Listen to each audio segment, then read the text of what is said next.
இது திருநெல்வேலியில் அகஸ்தியர்புரம் அப்படிங்கிற ஒரு ஊரில் நம்ம போட்டு கொடுத்துருக்குறேன். ஒரு 3 kilowatt on grid system.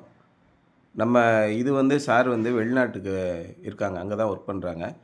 So நம்முடைய வீடியோவை பார்த்துட்டு நம்முடைய டீட்டெயில்ஸ் எல்லாம் அவங்களுக்கு ரொம்ப தெளிவாக இருக்குது அப்படின்னு புரிஞ்சுக்கிட்டு, சோலார் சிஸ்டம்னா என்ன, அதனால் நமக்கு என்ன பயன் அப்படிங்கிறத நீங்கள் எங்களுடைய பல வீடியோக்களை தொடர்ச்சியாக பார்த்தீங்கனாலே புரிஞ்சுக்கலாம். அதனால் நமக்கு என்ன ஆதாயம் கிடைக்குது அப்படிங்கிறத தெளிவாக புரிஞ்சுக்கணும். இந்த ஆன் கிரிட் சிஸ்டம் போடுறதே நம்ம வீட்டு கரண்ட்டு பில்லை 0 ஆக்கணும் அப்படிங்கிறது தான். எனக்கு தேவையான மின்சாரம் முழுவதையும் என் மாடியில் இருக்கிற சோலார் பேனல் மூலியமாக நான் உற்பத்தி பண்ணிக்கிறேன். கவர்மெண்ட்டுக்கு நெட்வொர்க் சார்ஜு அப்படின்னு ஒரு கிலோவாட்டுக்கு 85 ரூபான்னு வச்சுக்கோங்க உதாரணமாக. அது மட்டும்தான் நான் கட்டுறேன் அப்படிங்கிறது தான் இந்த ஆன் கிரிட் சிஸ்டத்தோட பெனிஃபிட்டு. இதுக்கு அரசாங்கம் என்ன உதவி செய்யுது அப்படின்னா 78,000 மானியம் கொடுக்குது. இன்றைக்கி தமிழ்நாட்டில் 78,000 மானியம் கொடுக்குறாங்க. இதுவே பாண்டிச்சேரியில் இன்னொரு 30,000 கூட கொடுக்குறாங்க.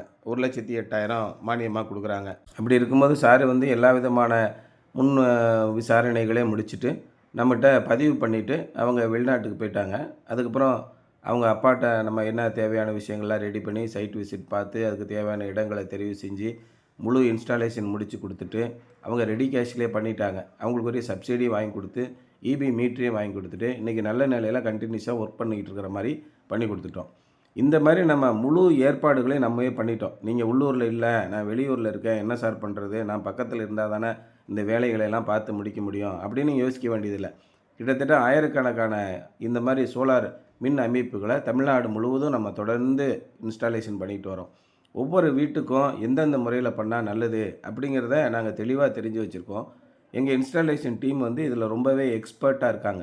அதனால் நீங்கள் யோசிக்கவே வேண்டாம். நீங்கள் வெளியூரில் இருந்தீங்கன்னா கூட உங்களோட இபி சர்வீஸ் நம்பர் கொடுங்க. அதை நாங்கள் ஃபுல்லாக அனலைஸ் பண்ணிவிட்டு உங்கள் வீட்டுக்கு ஒரு இன்ஜினியரை அனுப்பி சைட் விசிட் பண்ணிவிட்டு கம்ப்ளீட்டாக உங்களுக்கு என்ன தேவைங்கிறத ஏ டு செட் சொல்லிடுவோம். ஒரு தகவல் கூட எனக்கு தெரியாமல் பண்ணிட்டாங்க அப்படிங்கிற நிலை வராது. அந்தளவுக்கு இன்ஃபார்ம்டு டெசிஷன் எடுக்கிற அளவுக்கு பண்ணி கொடுத்துருவோம்.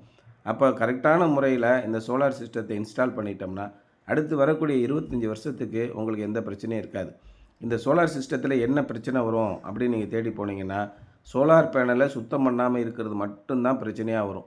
சோலார் பேனலை சுத்தம் பண்ணலை, அதை சரியாக பராமரிப்பு பண்ணலை, 1 வருஷம் 2 வருஷம் அப்படியே போட்டுட்டேன் அப்படின்னா தான் பிரச்சனை. ஒரு 3 மாதத்துக்கு ஒருக்கையாவது நீங்கள் துடைச்சிடணும். மழை காலங்களில் இந்த மாதிரி கழுவ வேண்டிய அவசியமே இல்லை.